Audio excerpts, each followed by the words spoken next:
Thank you, Melissa, again for being here. Appreciate you. Of course. I'm excited to chat today. I was just saying that I think there are so many things present right now that want to be said. So this timing of this podcast cannot be more perfect. So divinely Mhm. timed. Awesome. Yeah, it's a good excuse to get to connect with some people and block some time out and talk. And Yeah, I it's love it. been cathartic for me to just even, yeah, say what's on your mind is awesome. Yay, good, good. Cool. Well, to start, I guess, where does Melissa's story start? I'm curious, a little origin story. Yeah, so we were going to talk kind of about spiritual stuff, right? Is that kind Yeah, of yeah, I'd like the to know where, yeah, that came into play for sure. Mhm. Yeah, so I am the oldest of four children, and my father grew up Catholic. My mother grew up maybe not really in a religion, and when I was about 7 years old, my mom decided to take us to church and take us to Catholic church, but my dad didn't participate, so my mom did, and that really did give me a good foundation of my connection with God, which I now call God Universe Source. So I call God Gus.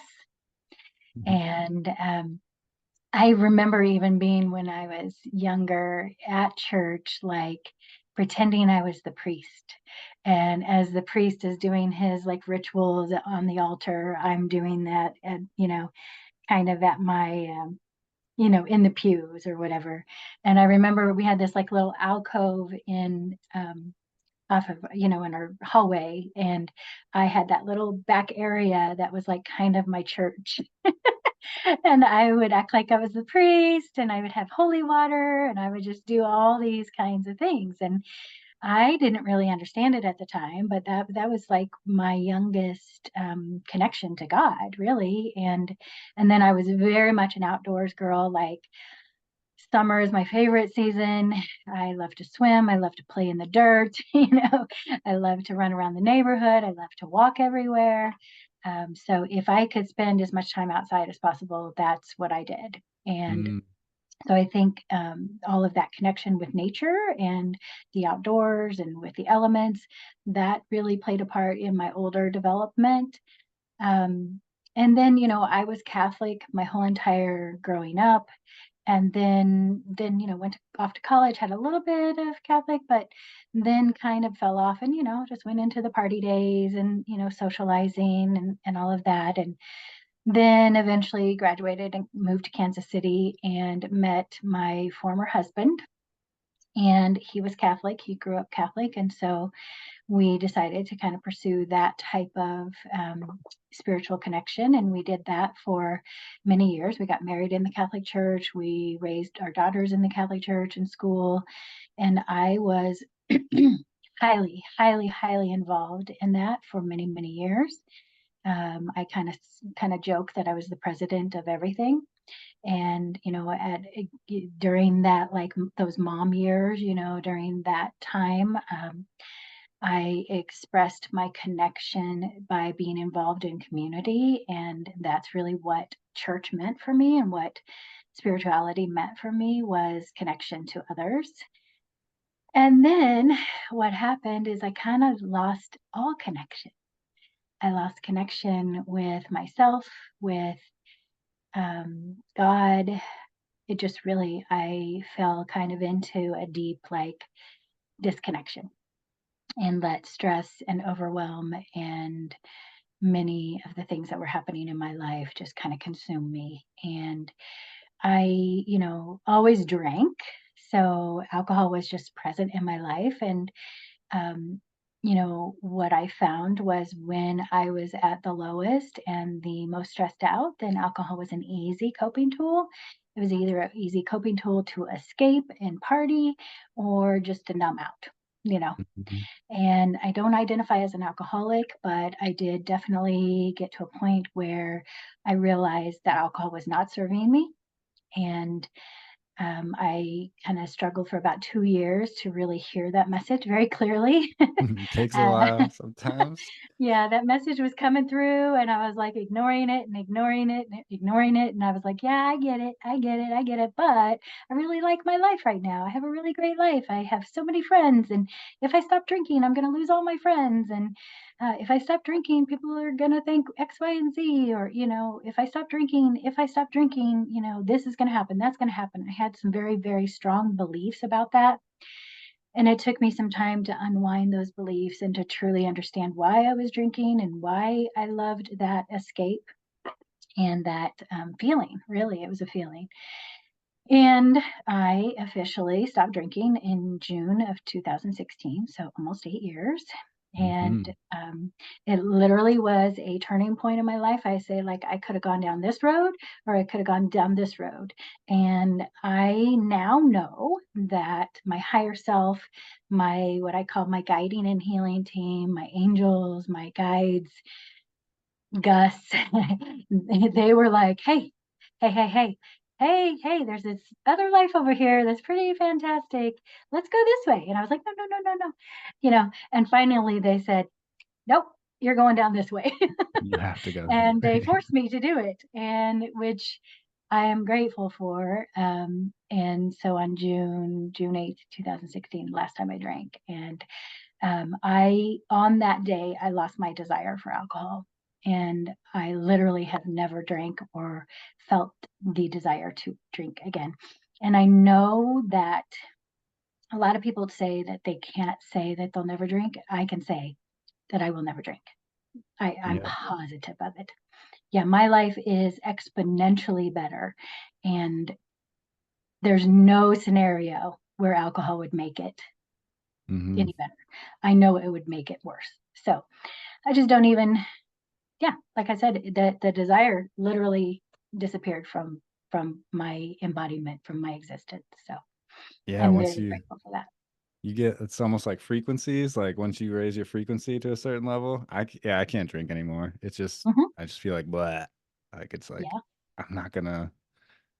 It's not calming me. I'm not gonna feel good. My body doesn't like it, so it's like yeah, yeah. can't do it. But I was an alcoholic for sure. Was Mm, definitely partied way too hard as an yeah. escape. Well, it's easy.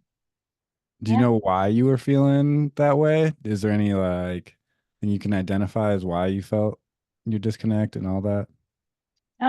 I really had, you know, for me, church was community, but I wasn't really getting my connection to God. I wasn't Mm-hmm. getting connection with my higher self, my higher purpose, the things that are unseen. Like I really was just so kind of caught up in the day to day, do, be the president of everything, be a mom, be a wife, be a, community member. Like I was just caught up in the doing Mm-hmm. and didn't have much time for just being and to have that white space, that space just to sit and connect. I just lost that. At some point I got so busy that I didn't have any time for that. And so, Wow, yeah. yeah. That Hmm. that'll do it for sure. Hmm.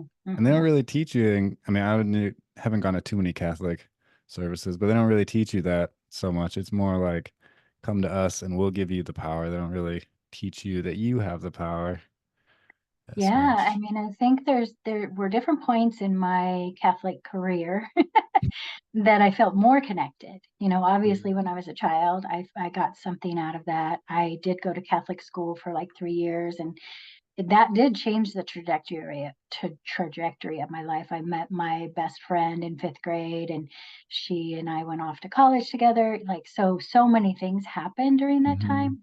And there were later times where I felt connected. It just was a kind of a perfect storm, really, perfect Mm-hmm. storm of busyness and stress and yeah, just not being connected to myself or to anything beyond me. Hmm. Mm-hmm. Yeah. So after you quit drinking, what's the next thing you do? Yeah, my whole how do you life go from changes. there? Yeah, how do you how do you start over? Like every single aspect of it changes. Mhm. Um, yeah, so what was interesting is about 4 months into, my alcohol-free life, whatever you wanna call it, excuse me, allergies. Um, I was journaling one day and I just started to channel. And I channeled this like essentially it was a Facebook post. I didn't know it at the time, but it was I was channeling the reason why I quit drinking and how I quit drinking and why and all of that stuff. And that was at 4 months and I heard as I was channeling and journaling that I was to share that at my 6 months. And I was like, okay, whatever.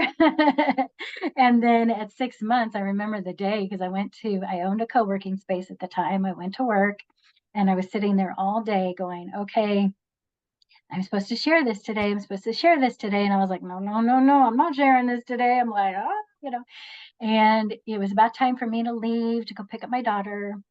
And I start to walk out the door and I literally felt something pull me back to my desk, sit me down in front of the computer and say, post this now. Wow. And I was like, okay. And I just typed it and I posted it. And then I was like, oh my God, what did I just do? And I went to my car and to wait for my daughter, and I started getting text and messages and just like all this support and all this love started to come through, and people saying like, "Oh my gosh, that's exactly how I feel. Nobody's ever said it that way. I love you. I support you, blah, blah, blah, blah." And I was just bawling. And I'm just like, I don't know what just happened. But again, my life completely changed in that moment. And I felt a courage and a calling to share my story. So I would just continue to share over time on Facebook and Instagram.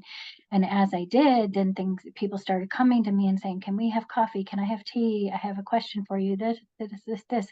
And then I started getting connected with people who felt the same way that I did. They didn't identify as alcoholics. They didn't feel called to go to like a 12 step or something like that, but they felt lost because they didn't know a way to cope with what they were going through. So I started creating like Saturday morning coffees and then eventually like a little Facebook group and I started to create community around this like gray area drinking in Kansas City, this like kind of other way to think about drinking, and started to have meetups and then also started to get involved as a community leader in I took a class called hip sobriety school right before I quit drinking. That was part of what supported me to realize that there was life beyond alcohol and really understand my beliefs about drinking.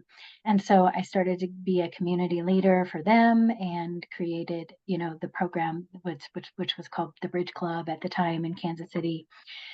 And so that all kind of got me into community building and being a facilitator and a leader of circles and healing spaces for different people. And then that got me the calling to become a coach. And at the time, I owned a co-working space. I eventually opened something called Sands Bar Kansas City, which was an alcohol-free pop-up bar and events catering kind of company. And then I also, like I said, I was very involved in community. I was the president of everything, so there, I was very, very involved. And so I had this calling to become a coach, but I didn't have any space to like figure out how to do that. And so I just like kind of stumbled with that for a couple of years. And I also started a divorce process and moving, all of the things that come with that. And so for a couple of years, I just kind of spun in that, trying to figure out what the next step was. Mm. And then September of 2019, the call was becoming so loud that I couldn't ignore it anymore. But I still was so involved in my life. I didn't have any space to think. So I had just gotten to the point where I was like, I'm just going to close my co-working space. And I started to go to tell the people there that I was going to close. And I went to the first people and they said, no, no, no, don't close it. We'll buy it from you. I was like, what? okay, that scenario was not part of what I thought. And so we started contract negotiations, and so we ended up signing the contract 5 days before the city shut down in March of 2020. Oh, wow. Yeah, That's it's some divine timing. there like my whole entire story is divine timing. It's so crazy. So I was like, whoa, okay. And earlier, like a few weeks before that, I had gone to a breathwork journey where somebody else was in town from out of town and she was facilitating it. And during that breathwork journey, I received a message that I was supposed to become a breathwork facilitator. So I knew that little nugget, that's what I was supposed to start to follow. But I didn't know the rest of the story. It was just like sell your co-working space, start this breathwork facilitator training, and then it was almost like we'll tell you what's next later. So I was Mhm. getting messages, but they still, like my healing and guiding team, my unseen team, as I call it, they were not going to give me the big picture all at once. They were going to give me like little nuggets, one at a time. And so that was the first nugget, like, okay, become a breathwork facilitator. Well, that takes like 8 months. It was during, the pandemic. So I just took that time, like, okay, I'm going to just focus on this and focus on healing myself and just figure out what comes next. And many, many things happened after that, but I'll stop there. And Sure. How do you distinguish the messages versus your own thoughts? What is that for you? yeah, good question. So my connection with my higher self and my healing and guiding team is very strong. It has not always been that way. At the beginning, it was very like, I don't know which way to go. I don't know what to do. I know there's all these options. I have no idea. I can't see. Um, and it really was truly about me having a desire to get quiet so that I could hear, and just knowing that that was the right next step. Just get quiet and listen, and start to develop that relationship with your intuition and your higher self and your connection to God. It's just that's all I really knew was to do next, right? And then once I heard it, started to hear things, they were so clear I could not ignore them. Like the message to share that post. I mean, Mhm. I couldn't. I literally was pulled back to my desk to do it. That's It's just yeah. you can't. I couldn't ignore that. Like, and the breathwork facilitator training was like, boom. It was just like these big, huge booms, booms, booms, right? And then it's a practice. It's a practice, and it is truly about being quiet so that you can hear. Mhm. Mhm. That is good. Yeah, until you make space for yourself, you are, like you said, you're just running on that hamster wheel of do, do, do. And Mhm. it's so easy. You can go your whole life without stopping that. Uh, so Yeah. where did you get your breathwork facilitation? Mhm. What? Yeah, so I looked at several different schools. I chose Alchemy of Breath, which is out of Italy. It's an international program, all done online. My teacher was in Guatemala. My fellow students were all over the world. We met for 3 hours a week for almost 9 months. It was very, very comprehensive. And then we had our graduation in Guatemala. We ran a breath camp for a whole week, like a retreat, where we all facilitated, and we also did an online breath camp. So, yeah, that was very clear. It was very clear that was the one to go to. Mhm. And what did you get out of the breathwork when you first started? First of all, I love breath work. It's like my favorite modality. One of my favorite. Actually, all the modalities I do are my favorite modalities. That's why I do them for other people, but I don't always get to receive. um, so yeah, what I really like about breath work is that it takes you out of your mind and helps you drop into your heart and into your body. And for me, just like what we're talking about, it's really important for me to get out of my mind, to get out of the hamster wheel, to get into my body, get into my heart so I can hear. Yeah. Hmm. Yeah. Yeah, I've had the privilege of going to a couple of your breathworks, and they were awesome. They were good. Thank you for coming. Yeah. You go to some interesting places. It's almost like plant medicine level of where am I? What's going on? Yeah. It can Yeah, be. because what's happening is you are actually shifting to an altered state of consciousness. So technically what that means is that you are shifting brainwave states. And like right now, you and I are talking and we're both in beta, which is like everyday normal. And then when we go to breath work or to plant medicine or to hypnosis or to even meditation, we go to theta. And theta is, I say it's like changing the radio dial and tuning into a brand new station. And that new station has like so much information. It has access to the quantum field, which is the invisible field of energy that's all around us. And that is the place where every answer to every question you ever have is. And so, like, that is my intention for the rest of my life is to take people to theta, take people to the quantum field so that they can access the information that they want. Hmm. So just providing that space and that facilitation and that guidance to continue to do that because that's how people heal and expand. Yeah. Hmm. Once you experience that, it's hard to deny. It's very, Hmm. it's very much like you know when it's cold outside because you just know. It's like you just kind of, Right. there's no questioning. Yeah. Hmm. So after breath work, what was your next step? Yeah. So this one's fun. It was January 29th, 2021. I woke up at 3 a.m. with a very clear message that I was supposed to become a hypnotherapist. And the message givers were telling me to go to a podcast that I had been listening to where this breathwork facilitator was interviewing this hypnotherapist teacher. And I was supposed to go to that podcast, find that hypnotherapist, go to her website, and take that training. And so I went to, my phone, went to Spotify, and I was like, oh, it's still there, still on the top of my Spotify, and I went there, went to that hypnotherapist website, and her school started on February 1st. It was January 29th. It's like, I guess I'm signing up for hypnotherapy school at 3 a.m. in the morning. Divine timing. Yeah. So I did 4 months of hypnotherapy school, which honestly was one of the hardest things that I've ever had to learn.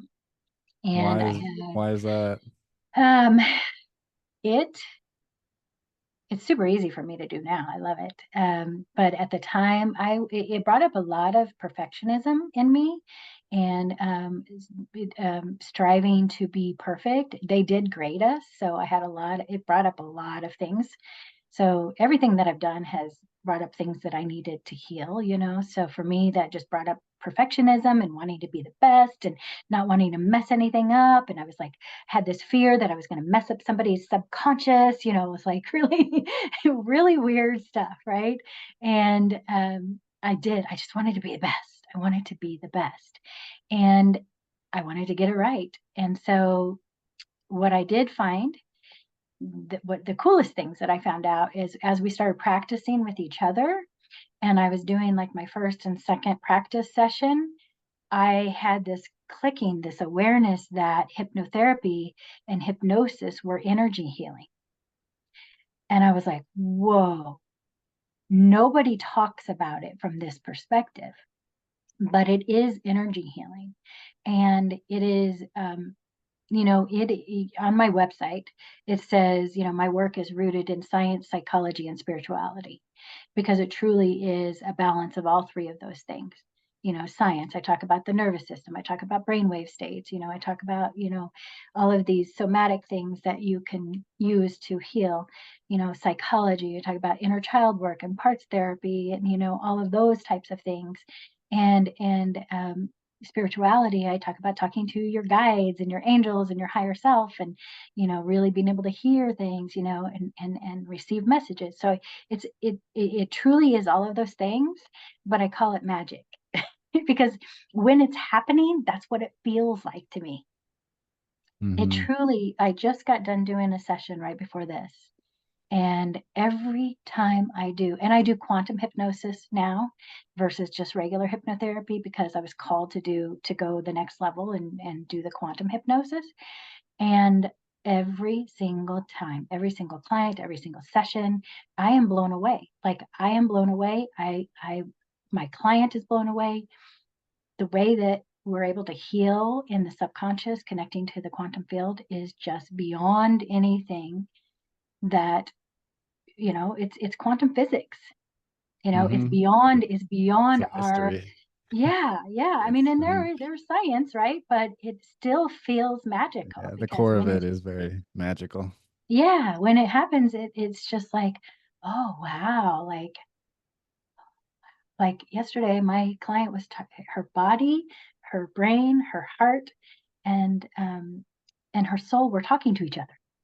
They were all in the same room talking to each other. Like, it's just like so amazing. And yeah, just everything is amazing about it. But yeah, so I finished hypnotherapy school and they told us to do 20 practice sessions, and I did 60 because I was like, I really want to be confident in this and I really want to, do it right. And that helped.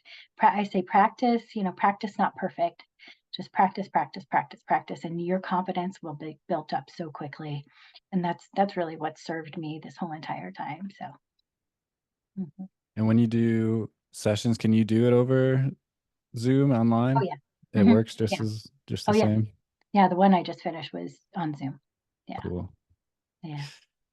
Might have to hit you up on that. That sounds Oh yeah. sounds awesome. I've never done any kind of quantum hypnosis stuff, so I'd just be curious to get a taste. It's so good for like trying to find your purpose, trying to figure out what the block is to anything in life, removing blocks, just getting clarity on anything, healing trauma, healing physical things. It's so good for emotional healing. Like that's really one of the main things that I do. I didn't know when I was developing my business that I would be really focused so much on emotional healing, but that is really one of my specialties, I guess. Yeah. What does that look like? The emotional healing? Yeah, emotional healing is like, so I describe it like we walk around every day, right? And things happen that trigger emotions. And we're, at work, we cannot start crying. So we like gulp it down, we push it down, we're trying to do this, trying to do that. Gulp it down, push it down, push it down, push it down. It's too much. We can't handle it. Push it down, escape, da, da, da. So we're constantly suppressing our emotions. And that stuff builds up in our field and in our body. Our body is our subconscious. 95% of our mind is our subconscious, and that is our body. It's where everything gets stored. And emotions are energy and motion. So they're energy.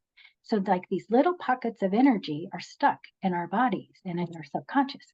And so that creates discomfort, disease, um, disconnection. It creates all of this density, really.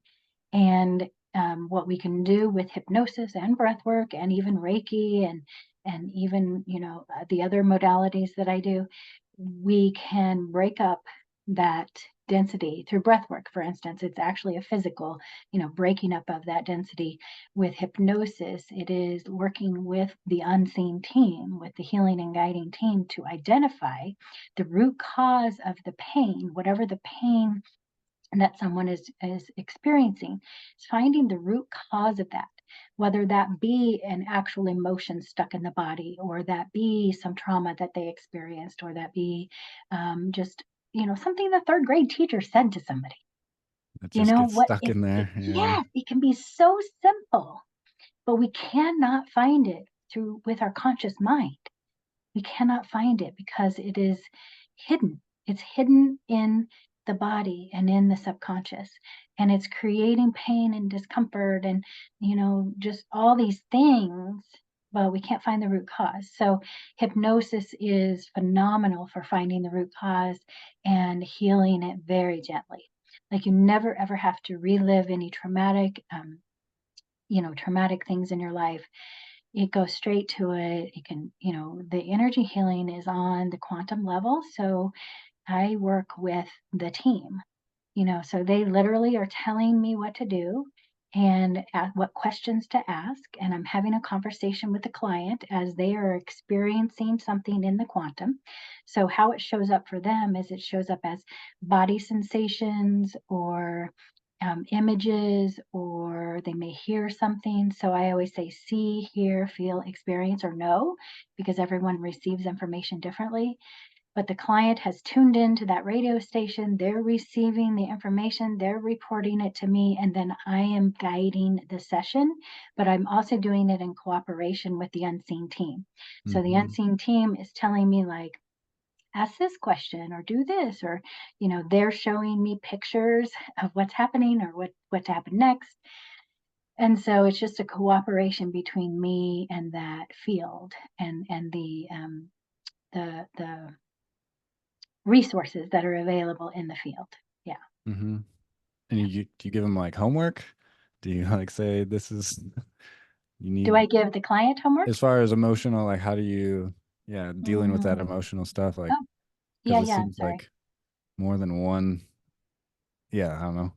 Yes, I didn't really actually answer how the emotions get processed. So there are many different ways, with breath work, it can get processed, they'll actually feel the feelings, right? And release it. I always say that breath, emotions bubble up to the top and let them bubble up and out, right? Mm-hmm. And so if I'm working one-on-one with clients, then, we have an integration session after the breath work and talk about what came up, and it truly is literally a release. If I'm in a group setting, we always have integration and sharing afterwards, and the people can come up to me and talk to me afterwards, or we can have a session, follow-up session. For hypnosis, the emotions are being released as we do the energy healing, or as the awareness comes up about something, about the root cause, or we are doing some sort of psychological process in cooperation with the team in the quantum. So we might do parts therapy and integrate the part. So parts therapy means that at any point in our life, a part of us fractured off to, keep us safe. And that part sometimes causes problems and self-sabotage, and it's trying to keep us safe, but it causes problems. So we can identify that part and integrate it back into the whole. And I do shadow work. Much of my work is emotional clearing and shadow illumination and integration. Yeah. And yes, sometimes I give my clients homework. The majority of my work is coaching. So I work with people for 3 and 6 months, Mm-hmm. and we meet twice a month, and we do hypnosis or breath work during those 3 or 6 months. And so at the beginning they set their goals, and then it's really my process is called quantum manifestation. And so one of the things that I realized when I got into this work is that once I figured out that when you heal and you expand, you start manifesting. I coined that process as quantum manifestation. I figured out the process, and then I had this huge aha, and I was like, "Oh, that's what that is. That's Mm. manifestation. That's how we manifest." Because when we have density and we have subconscious blocks, that prevents us from expanding the capacity to receive, what you were just talking about earlier about the frequency, right? If our frequency is dense because of all of this trauma and these stuck emotions that we've been dealing with our whole life, then we are not a match for the things that want to be a match for us, or we want to match to, because that stuff is blocking us. So I figured out once we clear that, then we raise our vibe, and then we start manifesting really quickly.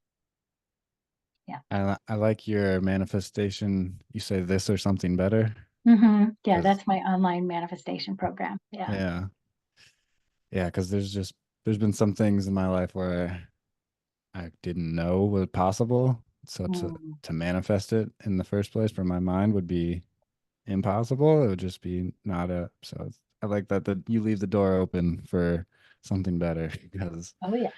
there's a lot of things that I mean I'm still growing, still learning, and you're just like, what? That's a thing. Yeah, because we can only from our conscious awareness and from the level that we're, I think Einstein said, you can only change from the level you can't change from the same level of consciousness, same level of energy. So you've got to shift your energy to be able to change or to be able to get the things that you want, right? And so, um, yeah, I'm all about helping people, you know, identify what they want, helping them clear the things that are blocking them, but always saying this or something better, because there's endless possibilities. So Mhm.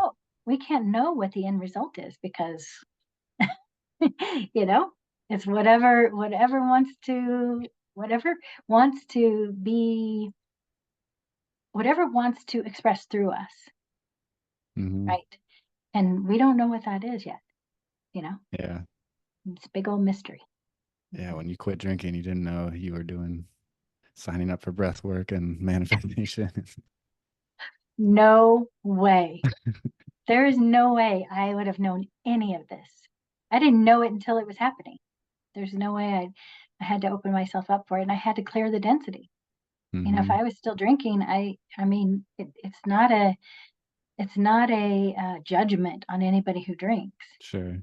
For me, it was creating and perpetuating the density I already had in my field. And I Mhm. couldn't clear that without getting that specific substance out of my life, you know? So I just had to trust that that was the way it was supposed to go, Yep. you know? But yeah, the something better. I love that. Mhm. So where are you at now in your journey, I guess you can call it? Yeah, I was saying that I ran out of time to post it before we start talking, but I'll put it on Instagram here in just a second after we're done. But right now, for me, my lessons are coming in long and strong. That's what I'm saying. These lessons, this phase, level, whatever you want to call it right now, is one that's taken like a couple of years I mean, to all this fully stuff, man. you could talk Yeah. about it quick, but it does take, yeah, it's not right away. Yeah. Yeah. So I say, like, when all of this stuff started happening for me, it was a spiritual growth spurt. Like it happened so quickly and so much was changing. And I was just like, okay, yes, yes, yes, follow the yeses, follow the pings, right? And I was doing great. And then I started to get bigger blocks, like I cleared some stuff, did, up, blocks started becoming bigger. They became more tough and harder to overcome and harder to get past. And that's where I've been for quite some time. There's been some pretty big blocks for my next level, and I've been pretty emotional about it. Like I know that there is something beyond the block, and being in like struggle is not fun for any of us, right? And yeah, so really, and like the timing of this conversation is just crazy because it's it's like so clear now, like what the next thing is, and it's so clear what the solution is. And I've been resisting the solution, just like I resisted the solution to stop drinking, I resisted it because I just was scared, of Mhm. the unknown, right? And this one and I also had an identity. My identity was I was drinking. I was drinking. I was a drinking person. I was a partier. I was the life of the party. I was the party planner. I was the, central of all these different, communities. And so like I didn't want to give up that identity. And here, same kind of thing is happening. It's like there's so much tied into our identities and into what we have identified with and as, and to take the next step to another level, whatever that level looks like. Many times when we make decisions, we fear what other people are going to think. Oh yeah. Yeah. Yeah. And that's kind of where I am in right now. It's like I know what I got to do next. And if I'm struggling about what I think about it, I'm also struggling about what other people are going to think about Mhm. it. And I also have recently come to the conclusion like there are things in my life that I can't keep doing just because other people think I should be doing them, or I can't keep doing just because other people think something about me because of that. So now I have to, and the same thing what happened with alcohol, or the same thing happened with being married. You know, I had to decide like that I had to choose me. Mhm. I had to choose me above all else. I couldn't stay where I was because of other people's expectations or fear of other people's judgments. I couldn't do it anymore. And that's sort of where I'm at right now. It's like I need to make a decision, I need to make a change, and I've been struggling with it. And I think the clarity has come through. So I'm ready for that, and that will be you'll see that play out in real life. So we'll see what happens. Yeah. There's a lot of letting go that you have to do of people, especially, and that's, like, one of the hardest things when you're comfortable with that. It's like, Hmm. yeah, Yep, for sure. but then, yeah, the next level is something you couldn't expect or even think was possible, and it's always better than anything else. Hmm. Hmm. If Wild how isn't there that something works. better? Right? Do you need help with seeing the blocks? Do you go to somebody to see the blocks? Because I feel like sometimes it's like I can look into someone else and see what they need, but looking into myself, it's like a knife cutting itself. It doesn't really work the same. Yeah, yeah. I am very, very blessed to have many, many talented healers who helped me. So I coaches, healers, hypnotherapists. I have a big team, Hmm. a big team, and I love the law of reciprocity. It's the way that things work out is I'm able to help them, they're able to help me, and we all help each other. You know, Hmm. so yeah. Hmm. Yeah. Yeah. We can get a little stuck in our own cocoon sometimes. I can feel that. Hmm. Yes, Need for to sure. reach out. Yeah. Hmm. It's so interesting. Yeah. Yeah. I What's love it. interesting? Just the process of not knowing what you don't know and then going into the unknown. I love those stories Yeah. of, Yeah. yeah. It is a bit, I saw this meme on Instagram a couple days ago. It was, does the process know that we're trusting it? Right? Because we always say, trust the process, trust the process. And it's like, does that process actually know that we're trusting in it? Does it actually know that we're looking to it for the answers? Right. And I thought that was funny. I was like, yeah, does it? Yeah. Yeah. There does seem to be a process, though. Something that you can Mhm, trust, the invisible you can trust that mhm, wants you to trust it. mhm. Yeah. Yeah. Yeah. I say that the path is revealed as you walk it, Hmm. because we don't know the end result. And if we don't start walking it, then we'll never get there. And it literally is one step, one breath at a time. You know, you've been in my breathwork journeys. I have you climb mountains, you Hmm. know, and I do that for a reason. It just represents the things that we go through in life.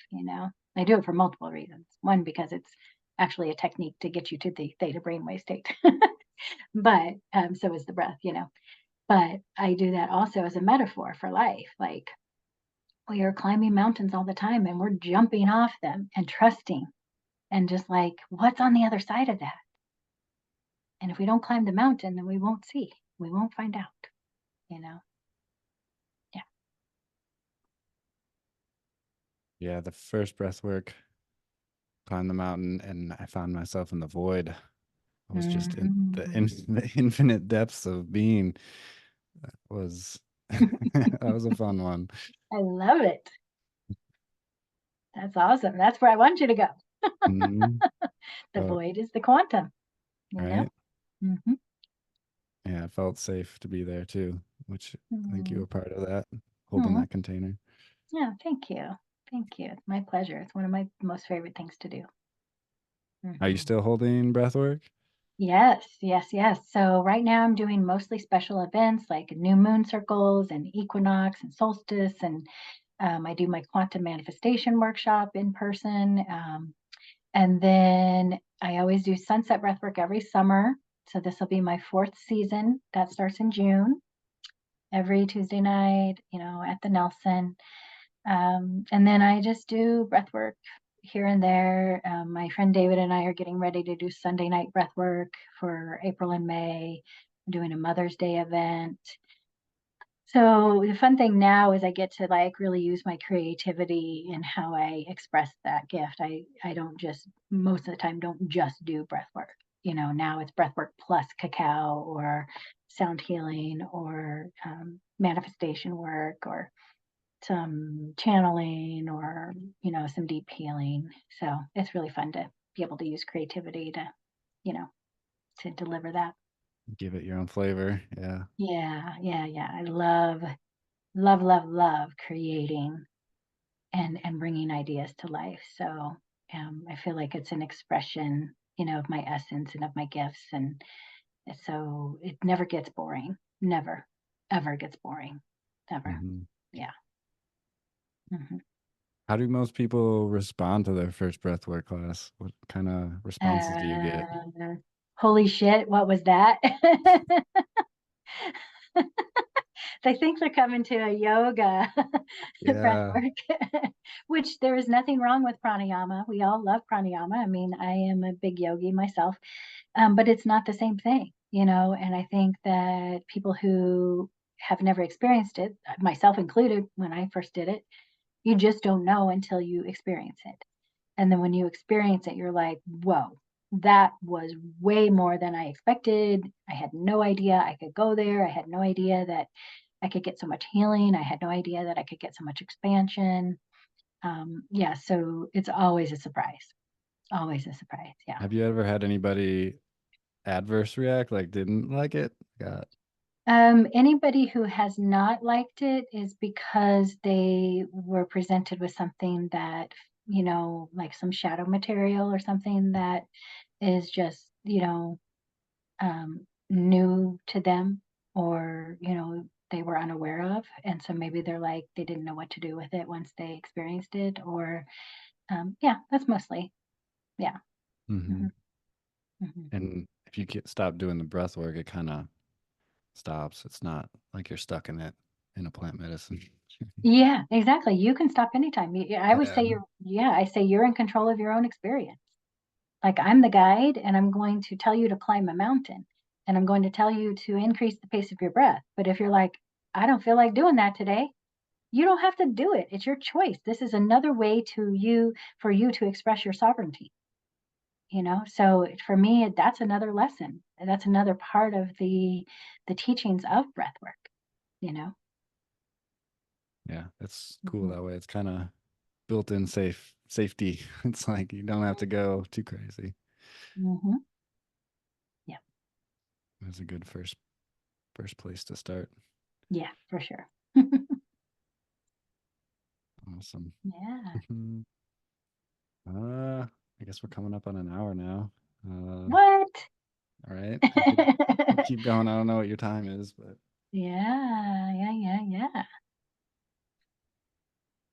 Well, let's see. What else do you want to talk about? Babies? yeah, that that was wild. Yeah. Uh, I met her on my first ayahuasca session in the stars. She's like, Oh, "I'm coming in," and I was, "What? What?" whoa. Oh my So, gosh. She was in the quantum ready for you. I love it. yeah. Oh. So that's been a whole everything's different now. I mean, Mm-hmm. Yep. and on top of that, my knee blew out. I totaled my truck, moved out of Denver, all these things just Whoa. right in a row. So this last year has been wild. Complete Yeah. complete cocooning and resetting and Well, sometimes cocooning is the best thing, right? Just to kind of go inward and take care of yourself. Like we have to take care of ourselves. Yeah. mhm, Yeah. and the metamorphosis of I'm not this little worm anymore. I gotta grow my wings. It's Mm. Well, what prompted you to want to do the podcast? it's something I've always wanted to do. I love having these conversations that are more than surface level. And so, yeah, I don't know. Since podcasts became a thing, I was always like, well, I should start a podcast. Mm, And love it. now, yeah, I'm kind of in the point where I'm still resting my knee. I'm like 10 weeks post surgery. So I can barely do anything. So it was a good excuse to start Huh, reaching out to people and, yeah, getting the podcast going. definitely. Yeah, yeah, yeah. Make the most of the time and you're investing in yourself when you do this, right? Oh, for sure. Yeah, love it. And then being able to put a spotlight on people that I know are Mhm, interesting and doing cool stuff. love it. It's Yeah, good. thank you for inviting me. Hmm. I guess I would have a question. What are your thoughts on the masculine and feminine approach to life? Is that something you've like as far as surrendering versus the path of will? Is that like what does that mean to you? Yeah, so obviously we all have both masculine and feminine qualities in ourselves, in our energy, in our beings, right? I think that for many of us, and myself included, for many years, like I had, kind of survival and got to do everything on my own. So definitely there was more masculine, get it done, and some corporate America type of, growing up in my first 10 years of business work, corporate America, and even as my entrepreneur I've been in entrepreneur life for 25 years. So all of that, obviously, in entrepreneur life, you gotta like, go, Mm-hmm. go, go. And I recently actually, one of my this or something better um, students asked me this question because she had started a new business and she had to invest a lot of time and money into it. And her husband was kind of like, "What are you doing?" So they were kind of having a little bit of a thing, about that. And one thing I mentioned to her is like, there is a middle ground. There's a middle ground, right? Mm-hmm. So for instance, that particular scenario is like you have to have the container, the masculine container, so that the feminine can flow. If there's no container, the feminine is going to go all over the place because that's what she loves to do. She loves to flow. She loves to, express. She loves to, just bloom and blossom, right? And if you let her do that, she could be all over the place, right? And so creating the container that the feminine can flow through is, the balance of both, right? And so what you were saying, you said will, and what did you say? What was the other thing you said? Surrender, love. Surrender. Yeah. So will, like we have to have that will, to move forward, and we just can't use the will so much that we're creating resistance. So there's got to be this balance of, again, kind of goes back to flow, but like it truly is about being able to discern what to use when, like what feminine qualities to use when, what masculine qualities to use when, and being able to have them, just like the Kundalini, you know, Mhm. spiraling up and intertwining with each other and just really working with each other, because that's what, like, the whole human expression is, both. Mhm. And if we lean, if we really lean on one side or the other, then we get out of balance pretty quickly. And it really truly is about a dance between the 2.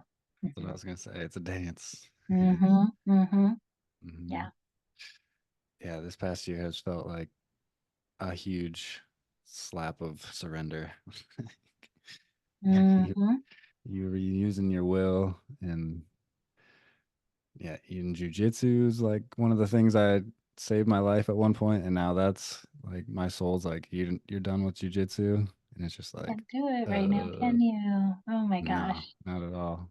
Dang. Dang. Yeah, that's hard, especially if that's something that also kind of goes down to identity. Oh Is yeah, jujitsu part of your identity? oh yeah, it Yeah. totally was. That Yeah, was, that's hard. yeah, all that, and so yeah, to have it all taken away is like, who am I? What am I doing? And then Yeah. just surrendering, trusting.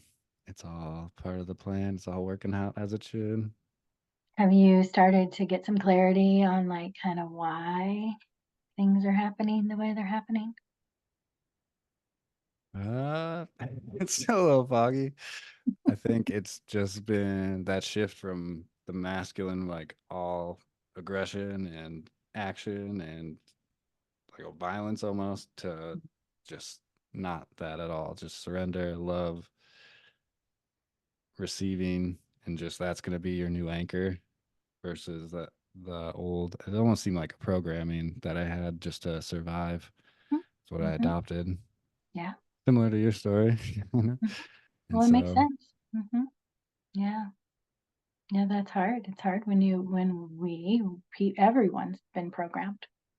mhm, Yeah. And it's just, that's part of the work, is to try to figure out what program is running in the background, and why is that program running, and how has it served me in the past, and if it's not serving me right now, why? And just recognizing why it's not serving you, and then, writing a new program, or really just erasing that program and trusting that the new program or the new way of being will work its way out.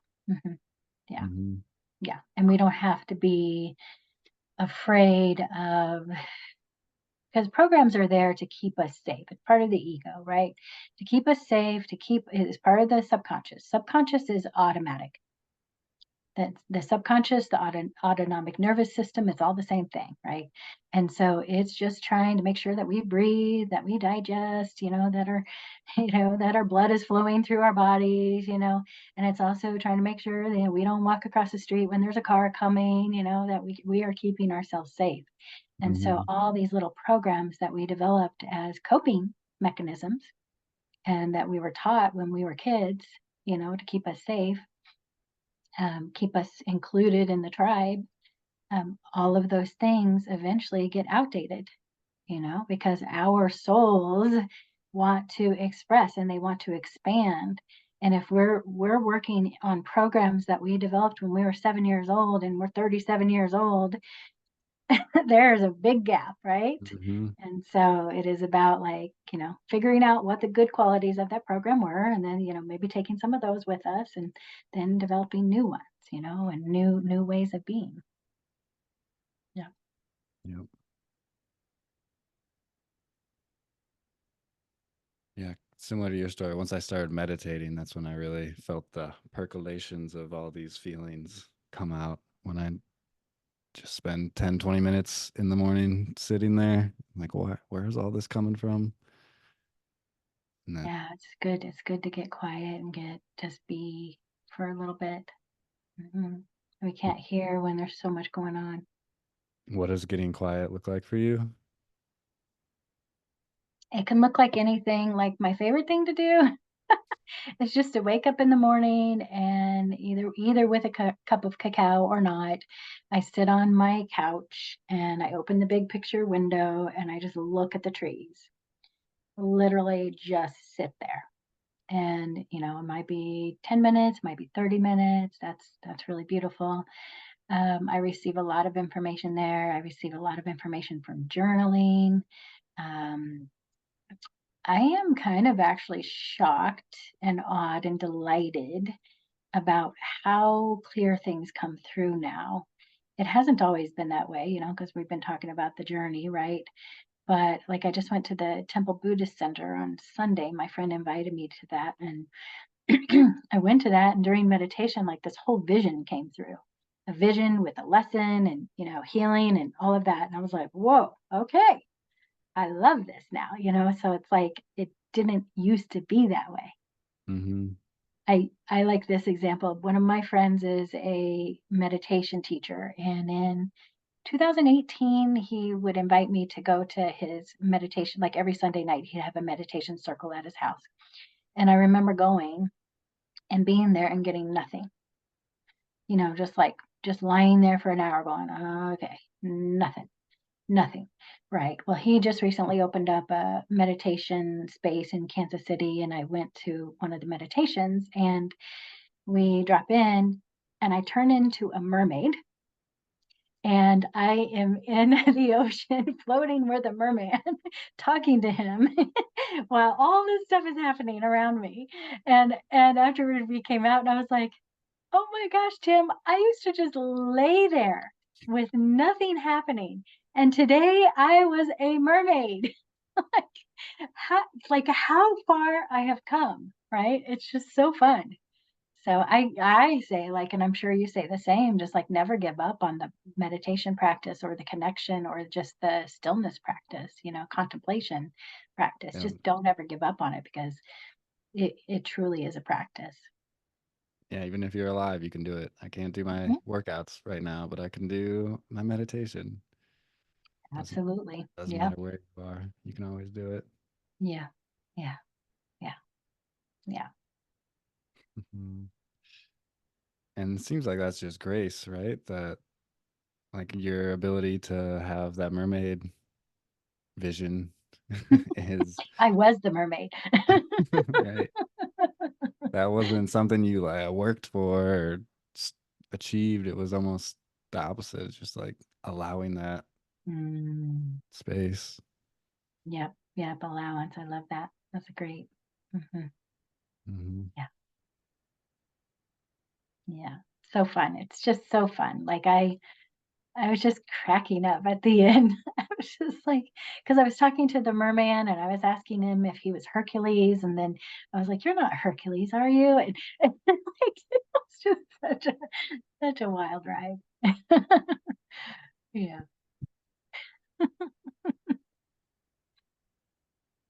Yeah. It's wild how it's times it's so light and then times it's so heavy. It feels like you can't you can't take another step. And Hmm. at other times you're just floating. Yeah. Yeah. That Yeah. seems to be Yeah. And if we go back to the fact that everything is energy, if there's something in our field that is really creating a lot of resistance and a lot of density, then that's sort of how it shows up. It shows up as that just like monkey mind, or that discomfort in the body, can't get still kind of thing. And just, yeah, like you were talking about surrendering to what is. hmm. Mhm, mhm, yeah. I guess that makes sense as we raise our frequency and we take the next steps, the like you said, the blocks, they get bigger and different and and Yeah, more it's almost like we embracing. are, in my experience, we are digging deeper into the shadows. Mm, And the stuff that is deeper in the shadows is stuff that we have really stuffed away. Like really, really, really stuffed away. And we attribute a lot of shame and pain and fear and doubt and really hard limiting beliefs to all of that stuff. And we're afraid to show it because we're afraid, goes back to the tribe thing, we're afraid that we won't belong. And but in my experience, like as those more dense, more stuff down stuff comes up, the word's not coming right now, magic wants to say, but the illumination is so bright and it is so like almost like, oh, duh, Mhm. like that's what it was. Like, oh my, like I literally have done that. I have, had this awareness. Like I was just making breakfast in December. I'm like making breakfast and I'm like, you know, thinking about something. And the awareness was like, that's what it is. And to understand, and then when I started to unpack it and understand, and I'll tell you like an example. So I'm not being such a mystery here, but um there was some self-sabotage that was happening, and kind of sort of still is happening, but not as much because the awareness is so clear. But that self-sabotage was creating these behaviors that were out of character, that were just not in alignment with my goals and what I want to do. And so that was creating so much resistance and so much friction, like me saying like I don't want to do that thing, but then doing it every single day, and just like Mhm. this fight between the two, right? And then once this awareness was highlighted, then I was like, oh my gosh. And so then I took it into hypnosis, into quantum hypnosis with one of my friends. She facilitated for me. And what I found out was that it was a part of me that was trying to keep me safe. And it was trying to keep me safe. So, how it was trying to keep me safe? It was trying to keep me safe because in the past, I have some trauma of surprise attacks. So, different that manifests in many different ways, from abuse to, just friendships ending quickly, or, things that people say to me or do to me, or, you know, do to me, but things that happen. Mhm. And those surprise attacks, this part of me noticed that the more visible I am in the public eye, the more opportunity there is for a surprise attack. Mhm. And so it wanted to keep me safe from those surprise attacks. So what it was doing was sabotaging my efforts to build my business. And it was like, I don't want you to get hurt, so I'm going to distract you and have you go do these things that are unproductive and not focused, because if you go over here, you're going to get hurt. Mhm. And so it was like, oh, I mean, I understand why this thing was trying to keep me safe, and I still want to do this thing. So how do I do this thing without this thing like constantly getting me off course because it's trying to keep me safe, right? And so it was like, so what we did was parts therapy, where that part was identified and its job was identified and what it was trying to do to keep me safe. And so I asked it to, have another job, and its job is to be my accountant and to help me keep all of my books straight and to keep all the numbers clear and to understand, how to move forward. And it's been doing a great job. It really, truly, it was the cutest thing afterwards, because I named it the accountant. And I laughed at that. I was like, I want it to be my accountant. And then we were both laughing. But it truly, once it was integrated, it did start to support me, and but that thing was deep. That thing was Mhm. deep and it was dark, and it was like I felt like it was sinister. I felt like it was trying to really punish me, like really punish me. Yeah, but it wasn't. It was just trying to keep me safe.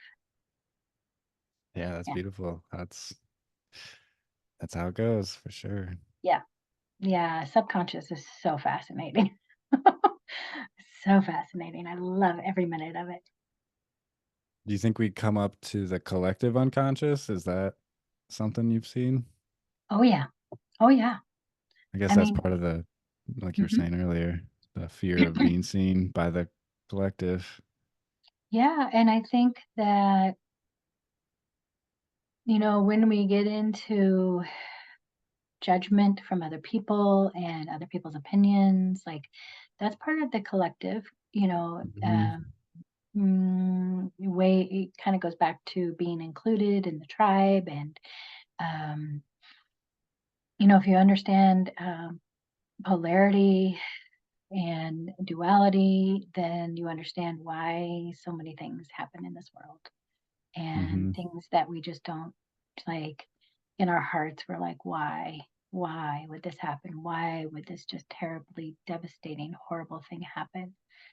And it's just to say that it's just all energy seems like negating the gravity of it, but it truly is the way energy works. Yeah, well, if you can get to that high enough perspective and see it, but yeah, Mhm. it's tough. It doesn't make it any better. No, it doesn't. It doesn't for sure. Hmm. Yeah, there's a lot going on.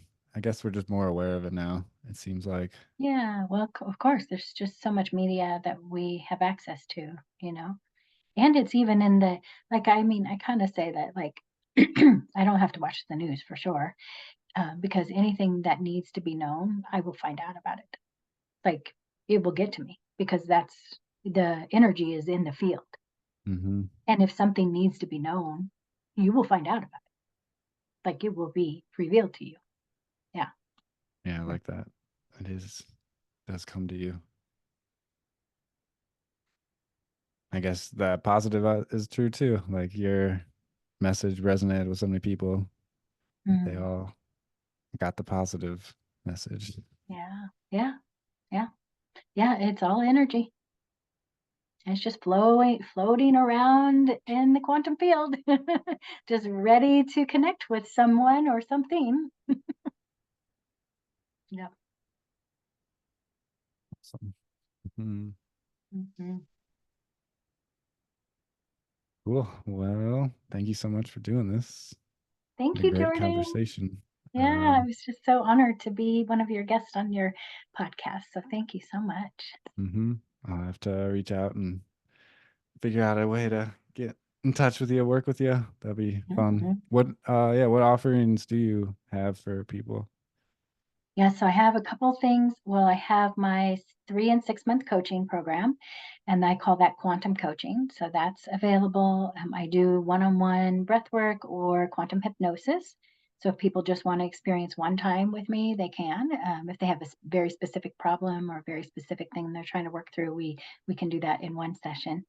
Um, this or something better. The second cohort of that is getting ready to start in April.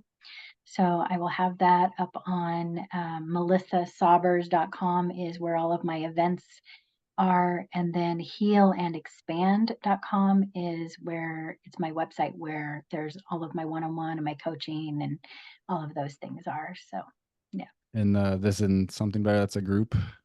So. Yes, so this or something better is a 5-week manifestation program. It is about accountability. It is about mentorship and community. So I each week we walk through a different module, everything from the energetics of manifestation to subconscious blocks to increasing your energetic capacity to receive and attract and receive the things that you are desiring, and so I walk everybody through that process. And I mean, I just finished the first cohort in the beginning of March. It was phenomenal. 10 people joined, and I was like saying like, "Oh my gosh, it worked!" Mhm. Because when you have an idea and you need to like kind of do it for the first time. I've been doing quantum manifestation workshops since late 2021, so I've had that process down, and hundreds of people have gone through that at this point, but those are all in person. And I Mm, knew that this was going to be a different expression of manifestation process. And yeah, I mean, people had the best results. It was just so exciting. So I love it. Yeah. cool. Cool. Hmm. Cool. Mhm. All right. Yay. Thank you Thank so you, much. Jordan. Yes, thank you. Yes, take care of yourself, and can't wait to see what comes out of all of this change for you. Mhm. Me Yeah, too. yeah. Me too. Well, good. All All right. right. Thank you. Thank you. Mhm.